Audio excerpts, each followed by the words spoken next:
Hi everyone, Helen Blunden here. Hope you're happy, healthy and well. It is time for a new book review and some life lessons of the book that I have been reading. Given that the book is on F. Scott Fitzgerald's The Great Gatsby, everyone knows this book. Undoubtedly, you would have read the book, you may have seen the movie, you may have seen articles about it, you may have seen papers written on it, you may have seen articles written on it. Every man and his dog seems to know this book. So it wouldn't do it justice, I guess, if I just simply reviewed the book. We know it's a good book. We know it's a book that you either like it or you hate it. I thought to myself, well, while I read this book, I'm going to talk about a few things. Number one, why did I pick this book up and talk about the life lessons? How did I get into that book? What's my experience of this book? Why is there a disconnection to the American dream for me? How did I get into it? And what are some kind of life lessons that I learned in context not only of this book, but of other books that I was reading at the same time? The first point, why I didn't want to make a review of this. It is so popular. Every man and his dog knows it. If I was going to do a review of this book, simply all you had to do was type in Google The Great Gatsby or YouTube The Great Gatsby, and you're going to have tons of different topics and people talk about this book. Okay, which is fair enough, and it's your prerogative to do it. So I didn't want to do a review of this book, but I wanted to basically come out, what are the lessons that I learned from this book and why did they make an impact to me based on some other books that I was reading at the same time. I decided to read this book. This is my third time reading it, but the first time that I read it throughout, which basically means I picked up the book in the past and I never finished it.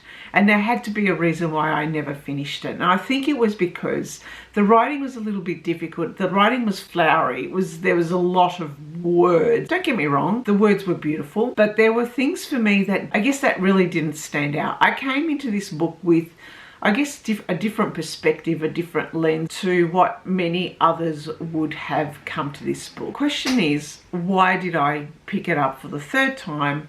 And this time I finished it completely, and I still felt the same way as I did the first two times I picked it up. The reason I picked it up was simply because I had just finished reading Murakami's A Norwegian Wood, and I've done a review of this book. But Murakami had this character in this book called Toru Watanabe, who was a young bloke of 17 who carried around in his bag The Great Gatsby, and he somehow connected to the character in here, but we don't know which character he connected to.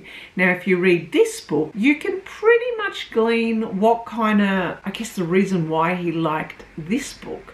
So the character in here, Watanabe, I think really resonated with the Nick Carraway character, because in Murakami's Norwegian Wood, this is a story of a trio, and the protagonist is, I guess you can call him the third wheel. He's an observer. He's looking at the other two and trying to make sense of them. And so I believe he read The Great Gatsby and was obsessed with this book because Nick Carraway was doing exactly the same thing, looking at the characters of Daisy, looking at the characters of Great Gatsby, and also Daisy's husband, philandering ways. So the Nick Carraway character was really an observer of the life, of the craziness of the people that was in and around his circle and the circle he wanted to be attached to.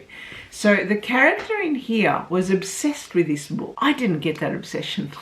I did not get the obsession.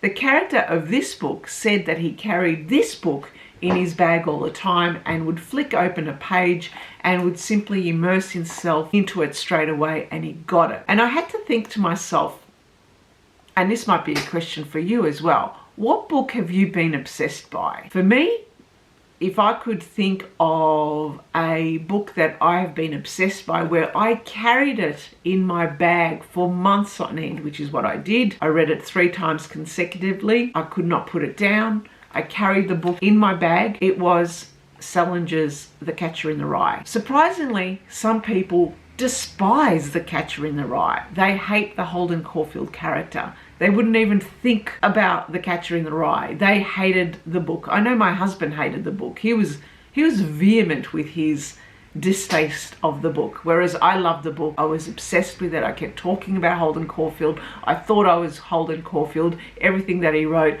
I just got. So here we are, that the Watanabe character in here had this same obsession with The Great Gatsby. So I thought to myself, if he's got an obsession with The Great Gatsby, maybe he's had an obsession like me that I did with Holden Caulfield. Let me read The Great Gatsby. But I was disappointed. I didn't have that same obsession with this book. I have to put it in context. This used to be, in Australia, part of English class. A lot of my peers did this as a book in English class. I didn't. I somehow must have been in the year level that missed this book. So I always missed it. The other thing is, this is aligned to the American dream. And as an Australian, we don't have that American dream. Australians are a little bit more, we're different to Americans. Sure, we know that, if you work hard and you play your cards right, you'll progress in the world, you can become successful. But we Australians don't have that driven nature to succeed all the time. In actual fact, in Australia, we have what's known as the tall poppy syndrome. So usually we would cut people if they get too big. I mean, that's just a saying, but usually the American dream does not kind of align to Australian context. Yes, we know people who work hard and can succeed, can build their own businesses and could become self-made millionaires. That's great. In Australia, there's always something that happens that kind of puts them down to size and, doesn't get them to have a big head. So somehow I kind of felt that I didn't align to the theme here, simply because there was also something missing from The Great Gatsby. I thought the fact that he came from a very poor background, but then he had to use dubious means to get rich, to become a self-made millionaire, just to prove himself or to prove a love to Daisy or to have her love him. I thought there was something amiss here.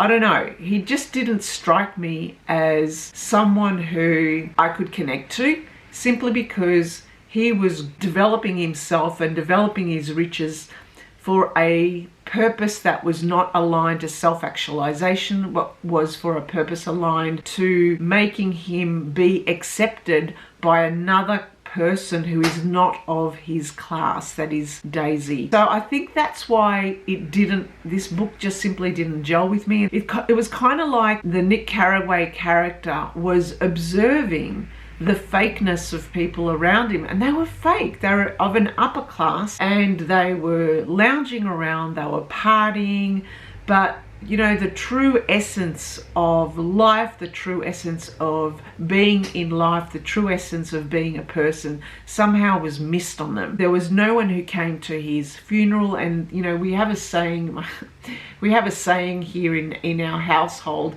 is that a true test of your character is by the amount of people who attend your funeral. No one attended Gatsby's funeral. Was it because he was seen as a fake? Was it because he had spent all his time dealing with fake people to be in a fake social set, but no one really accepted him? I think, what a waste. What a waste. He could have just built his riches and built his businesses in a normal, decent way, like many other people do, to be happy with what he achieved himself, rather than to try and put himself into a class or a social set to be accepted by Daisy. Because the thing is, and I'm wondering why he didn't even realize it, that in life, that there's always some kind of boundaries, whether that boundary is race, color, creed, religion, social status, your family name, money, reputation, status, that if you're not of that ilk, then you'll always be considered as an outsider. So there's always a them versus us. And even if there wasn't something in there,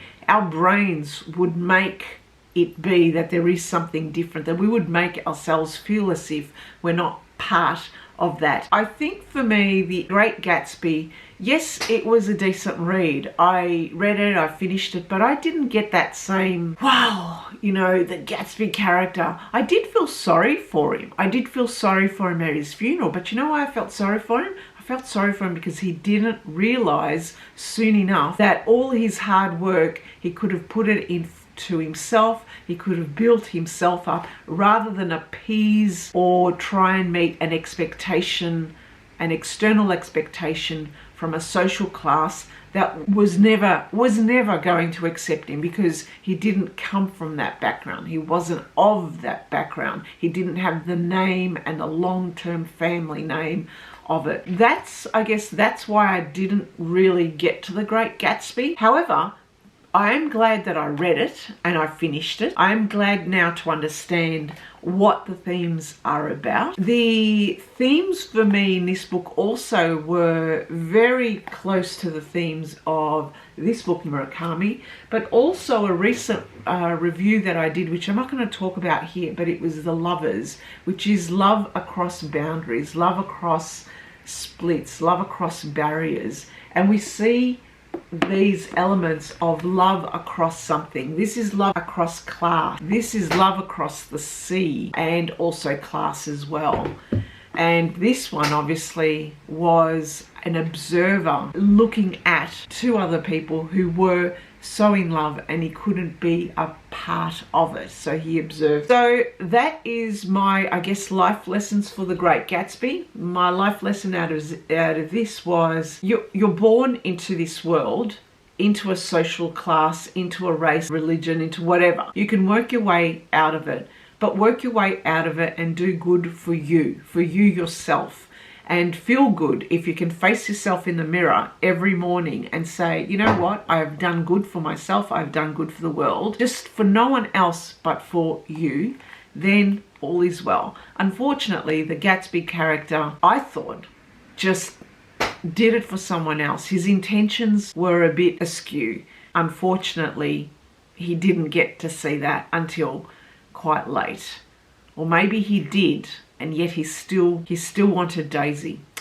Anyway, that is my review and life lessons for The Great Gatsby. I know it was a little bit different.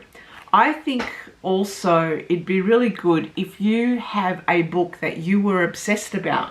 If Watanabe was obsessed about this book, if I was obsessed about The Catcher in the Rye, what was a book that you were obsessed about? Anyway, I'll leave it at that. Thank you for listening, and thank you all for watching. Bye for now.